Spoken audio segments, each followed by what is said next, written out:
नमस्कार साथियों, आप देख रहे हैं यश टस्टर न्यूज़। मैं हूं आशीष श्रीवास्तव। अनुराग यादव की हत्या मामले में आज एक बड़ा अपडेट हम आपको देने जा रहे हैं और क्या कुछ इतनी संघर्षों की कहानी है। मेरे साथ दो जो है कलेक्ट्रेट बार के वरिष्ठ अधिवक्ता हैं। इन लोगों ने बहुत जो सतवीर हैं और आप इनके सीनियर हैं, दोनों लोग हैं यहाँ पे।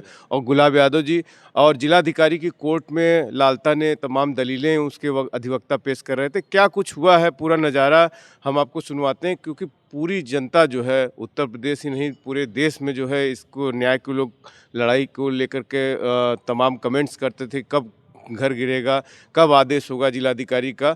तो चूंकि पहले जो है इसमें न्यायालय से जो तहसीलदार की कोर्ट है वहाँ से एक आदेश होता है, उसके खिलाफ वो हाई कोर्ट चला जाता है लालता, और वहाँ से स्टे करके लेके आता है। फिर उसके बाद जिलाधिकारी में कोर्ट में अपील होती है। और आज क्या कुछ हुआ है ये हम आपको सुनवाते हैं। अधिवक्ता वहाँ मौजूद थे, क्या कुछ बहस हुई, क्या कुछ हुआ वहाँ पे, हम सुनवाते हैं आपसे।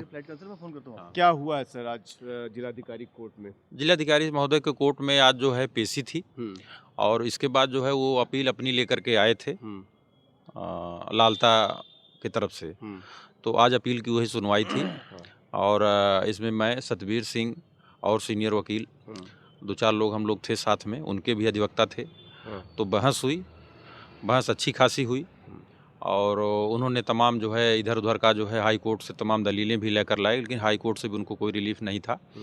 तो हम लोगों की बहस हुई, इसके बाद आज उनकी अपील जो है खारिज हो गई है। अच्छा जी, उनकी अपील खारिज हो गई है। सतवीर जी, कुछ क्या हंगामेदार बहस हुई? देखिए, आज जो है मुझे बहुत खुशी है। मैं पहले से ही कह रहा था कि ये अपील जो दाखिल हुई है, ये अपना तहसीलदार के न्यायालय के खिलाफ जो आदेश हुआ था उसके खिलाफ जिलाधिकारी के महोदय के कोर्ट में, उससे पहले ये लोग चले गए थे हाई कोर्ट। हाई कोर्ट ने एक डायरेक्शन दिया जिलाधिकारी जौनपुर को कि आप जो है इस पे ये चूंकि स्थगन प्रार्थना पत्र दिए थे कि जो आदेश हुआ है मकान को ध्वस्तीकरण का उसको न गिराया जाए, और तरह तरह की इन्होंने बेबुनियाद वहाँ पे रखे हुए थे, तर्क रखे हुए थे। और अलग अलग ये 50 साल 60 साल पहले या उसके पहले जो वहाँ पे जो आदेश हुआ था, जो पुराना नंबर था काटा संख्या, उन सब चीज़ों को लेके ये आए थे। लेकिन आप सब लोग जानते हैं कि इसका सीआरओ के यहाँ से अपर जिलाधिकारी भूमि राजस्व के न्यायालय से 30-2 का मुकदमा हुआ था।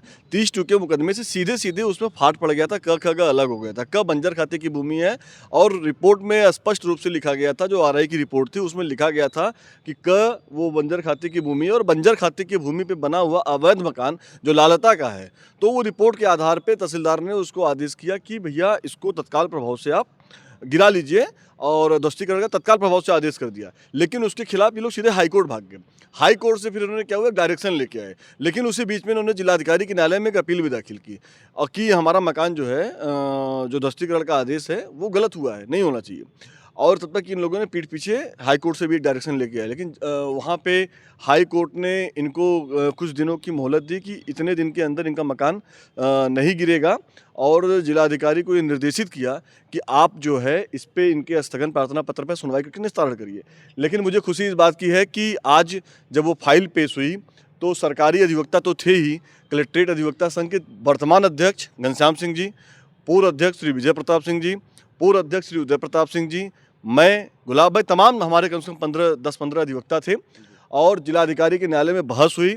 हालांकि उन्होंने मेरे ऊपर टिप्पणी भी की, जो लालता के अधिवक्ता थे, कि आप कौन होते हैं बोलने वाले।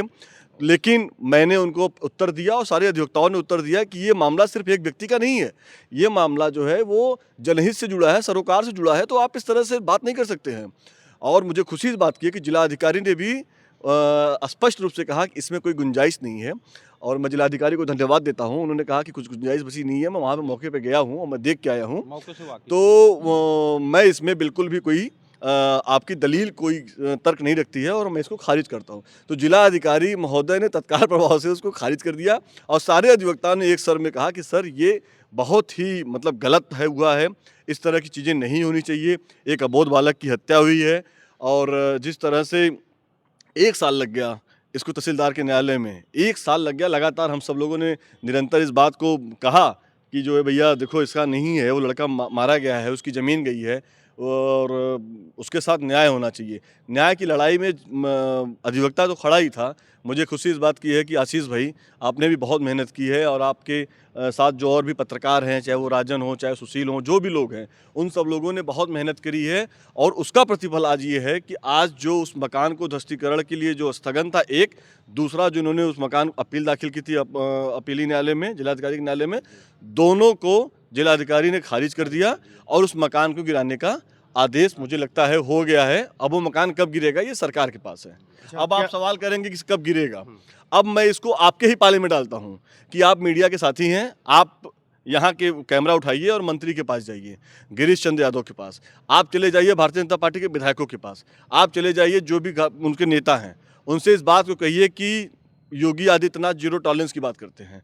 योगी आदित्यनाथ कहते हैं कि अपराधी बचेगा नहीं। योगी आदित्यनाथ कहते हैं कि कोई भी अपराध करके छिप नहीं सकता है, लेकिन स्पष्ट रूप से, कानूनी रूप से, न्यायालयी रूप से यह स्पष्ट हो चुका है कि वो मकान जो एक अवैध निर्माण हुआ है और उन लोगों ने किया है जिन लोगों ने एक अबोध बालक की हत्या की है, उसकी गला काट के उसकी हत्या किया, और वो लोग अपराधी हैं। तो उन अपराधियों के मकान पे बुलडोजर चलाना अलग बात है, लेकिन उन अपराधियों के द्वारा सरकार की जमीन पे जो अवैध निर्माण किया गया है, क्या वो सरकार को, सत्ता को, नेता को, मंत्री को मुंह नहीं चिढ़ा रहा है? अगर वो मकान नहीं गिरेगा तो योगी आदित्यनाथ का क्या संदेश है? उस संदेश के साथ मुझे लगता है कि तत्काल प्रभाव से आज आदेश की कॉपी मैं आपको दे दूंगा, शाम तक मिल जाएगी मुझे। कल बुलडोजर उसके घर पे खड़ा होना चाहिए। अगर बुलडोजर चल के उसका घर गिर गया तो ये मान लिया जाएगा कि योगी आदित्यनाथ की सरकार सुशासन के रास्ते पे चलने के लिए एक कदम उन्होंने बढ़ाया है। अगर नहीं होता है तो उनके सारे दावे खोखले हैं, झूठे हैं, सब फर्जी है, सिर्फ जनता को बहकाने का है। बार बार मैं आपसे निवेदन कर रहा हूं कि वो अपराधी के मकान पे बुलडोजर चलना चाहिए। इतनी प्रतीक्षा के बाद ये फैसला आया है और कहीं न कहीं आप लोगों का भी हृदय जो है उसके परिवार के साथ हमेशा लगा हुआ था और पूरा संघ आपका लगा हुआ था, जैसा कि आप बता रहे हैं कि आज पूरा बार खड़ा था वहाँ पे। तो जो आदेश जिलाधिकारी का आएगा, चूँकि अभी रिटर्न में कुछ निकल के बाहर नहीं आया है, लेकिन जो कुछ भी आएगा, स्टे तो स्थगित हो गया, लेकिन आर्डर क्या हुआ है इसमें देखना पड़ेगा कि आर्डर क्या। नहीं, जिलाधिकारी ने स्पष्ट रूप से फाइल को रखते हुए कहा इसको खारिज कर दो। तो अपील खारिज हो गई। जब अपील खारिज हो गई तो स्थगन प्रार्थना पत्र भी खारिज हो गया। वो सब चीज़ें यहाँ से ख़त्म हो चुकी हैं। आदेश न्यायालय में हुआ था तहसीलदार के, क्या वही लागू आदेश प्रभावी होगा? बिल्कुल वही आदेश प्रभावी हो गया और उसी आदेश के ध्वस्तीकरण का आदेश ध्वस्तीकरण का आदेश, क्योंकि क्या होता है, टाइम होता है ना कि आपको 1 महीने का समय दिया जाता है, तो ये न्यायालय में चले गए तो उसको थोड़ा लिंगारान करने का प्रयास किया। कोई अंतिम अवसर भाई अब यहाँ नहीं है, यहाँ पे कोई अब यहाँ पर कुछ नहीं है, चूंकि नहीं यहाँ से भी नहीं है, और इनको जो है हाईकोर्ट ने भी निर्देश दिया था, वो 15 दिन का ही शायद दिया था कि 15 हो गया। वो कब का खत्म हो गया।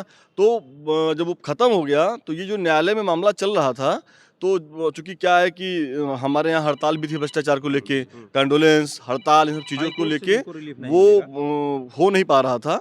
तो आज जैसे ही बेंच बैठी, जैसे जिलाधिकारी बैठे, उस पर सुनवाई हुई और उस पर कार्रवाई हुई। आपको भी बहुत तसल्ली मिली होगी, क्योंकि आप दिल से लगे थे, बीच में कई चीज़ें आई, उतार चढ़ाव आया।